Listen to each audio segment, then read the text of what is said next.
xiisada ayaa mar kale kasoo cusboonanaysa geeska Afrika halkaasi oo nabaradii dagaaladii hore ay weli qoyan yihiin. Wararka ka imaanaya ee goobta iyo kuwa laga helayo goobjoogayaal siyaasadeed oo si dhow ula socda xaaladda ayaa tilmaamaya khatar sii kordhaysa oo iska horimaad military oo cusub oo dhexmara Itoobiya iyo Eritrea. Hase yeeshee markaan waxaa isbedelay saaxadda juqraafi siyaasadeed ee gobolka, waxaana daaha gadaashiisa kasoo muuqanaya awood cusub oo weyn oo Imaaraadka Carabta ah. bilihii la soo dhaafay dhaqdhaqaaqyada ciidamada saadka military iyo galaangalka diblomaasiyadeed waxay muujinayaan in loo diyaar garoobayo iska horimaad suurtagal ah. inkasta oo Asmara iyo Addis Ababa aysan weli si rasmi ah u shaacin colaad furan, haddana dhacdooyinka ka dhacaya xadka lagu muransan yahay abaabulka military ee sii kordhaya iyo burburka ku yimid ee kalsoonidii labadii dhinac waxay bixinayaan sawir walaac leh. Xudunta xaaladan sii xumaanaysa waxaa ku jira saameynta sii kordhaysa ee quwadaha shisheeye ee doonaya inay u adeegsadaan xaaladaha deegaanka si ay ugu gaaraan dano istiraatiiji ah oo ballaaran. waxaana ka mid ah quwadahaasi Imaaraadka Carabta oo ku soo baxay awoodda ugu weyn ee xasilooni darada ka wada ee gobolka, iyadoo lagu eedeeyay inay taageerayso mid ka mid ah dhinacyada islamarkaana ay hurinayso xifaaltanka ka sii jira halkaasi. Hanka Imaaraadka Carabta ee badda cas iyo geeska Afrika ma aha wax cusub. 10 sano oo la soo dhaafay Abu Dhabi waxay ballaarisay joogitaankeeda iyadoo adeegsanaysa dekedo, garoomo diyaaradeed, calooshooda shaqaysiyaal iyo iskaashiyo dhinacyada amniga ay la galayso qaar ka mid ah wadamada geeska Afrika, laga soo bilaabo ee gobolada gooni goosadka ee Soomaaliya ilaa dagaalada sokeeye ee dhiiga badan ku daatay ee Suudaan. Nidaamka Imaaraadku wuxuu isu dhigay sidii awoodda gadaashiisa ka maamusha arrimaha, isagoo saameyn ku yeeshay natiijooyinka maalgelinta kooxaha argagixisada ah, sidoo kalena maalgelinaya kooxaha iska soo horjeeda, dhisayana xarumo saadka loogu talagalay. Dhaqdhaqaaqyadiisa Eritrea, gaar ahaan isticmaalka dekeda Asab iyo xarumaha military u dhow,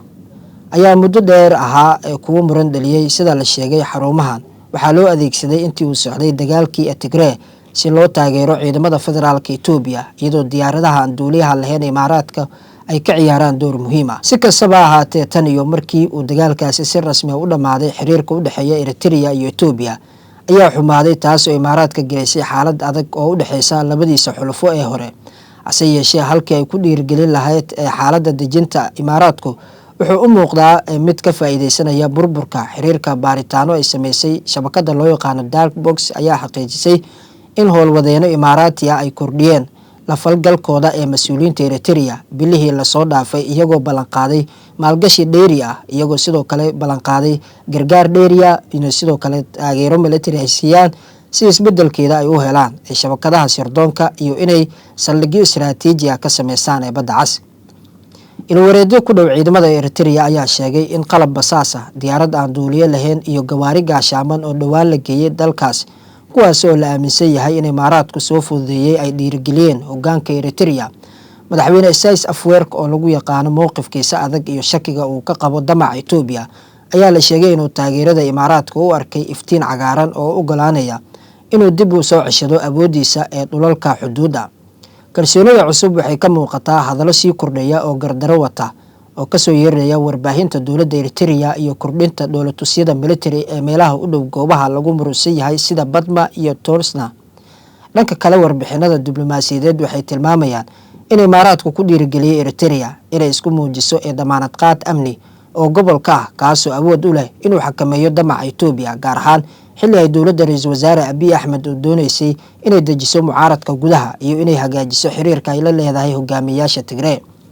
Dark Box waxay heshay warbixino sheegaya in ergooyin ka socda Imaaraadka ay xiriir la sameeyeen dhinacyada deegaanka oo ku sugan xuduudaha Anfarta iyo Soomaalida, halkaasi oo cabashooyinka dadka deegaanka ee ka dhanka ah dowladda dhexe ee Itoobiya ay u diyaar u yihiin in laga faa'iideysto cabashadooda. Iyadoo u maraysa maalgelinta iyo ballanqaadyo oo mashaariic kaabayaal ah, Abu Dhabi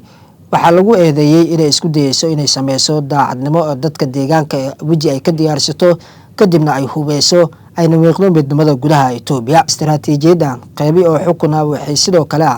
waxay si weyn u dhamid tahay qaabkii Imaaraadku u wajahay Liibiya iyo Suudaan. Wuxuu hurinayaa khilaafaadka gudaha, sidoo kalena taageeraya hogaamiyaal oo cadeeca Imaaraadka Carabta, wuxuuna dhisayaa ku tiirsanaan ee muddo dheeri ah.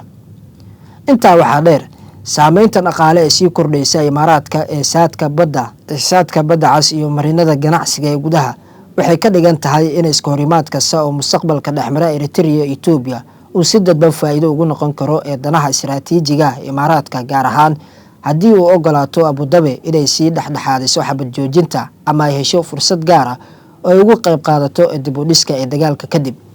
Xaaladdu waa halis. Ethiopia iyo Eritrea labaduba waa dalal si weyn u hubeysan, iyadoo ciidamo sidoo kale aad u tir badan ay leeyihiin oo lasoo dhoobay meel u dhow xuduudaha ay wadaagaan. Xisaabtan daro yar gaar ahaan ee goobaha xasaasiga ah sida Jida Buure loo yaqaano ama gobolka webiga ee Mereb waxay kicin kartaa xiisad si degdeg ah uga faafto ee gudaha labadaasi dal. Dalka Ethiopia ay horeyba u daashadeen kacdoonada gudaha iyo dhaqaale liita ee dagaal cusub oo ay la gasho Eritrea wuxuu noqon karaa mid aafo ah. Hase yeeshee, Imaaraadka xasilooni darada gobolka waxay taariikhi ahaan u abuurtay fursado. Nidaamka Imaaraadku wuxuu muujinayaa hanaan joogto ah oo sidoo kale oo fowdada ugu faa'iideysato si uu isu geliyo kaalin awoodda dhexdhexaadin ah, iyadoo aan loo eegaynin khasaaraha bini'aadanimada ee ka dhalanaya dhibaatooyinka uu geysanayo. Iyadoo Geeska Afrika uu usii dhowaanayo iskahorimaad kale oo dhiig ku daata, dareenka caalamka wuxuu leeyahay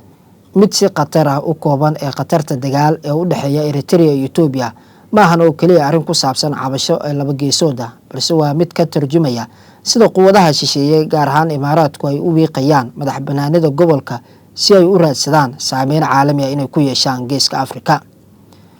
Haddii aan bulshada caalamku si degdeg ah wax ugu qaban ee doorka xasilooni darada ee dhinacyadaasi ee Geeska Afrika, waxaa laga yaabaa inuu mar kale ku noqdo dagaal shacabka Eritrea iyo Ethiopia oo muddo dheer sii socon doono, sidoo kalena la daala dhacayeen dhibaatadii colaadaha. Waxay mudan yihiin wax ka badan inay noqdaan buundooyin loogu gudbo ciyaarta kale oo shisheeye soo maalgashteen, iyagoo Imaaraadku doonayo kaliya dhiigga ka dhex daata ee labada dal Eritrea iyo Ethiopia uu ka dhex faa'iideysto.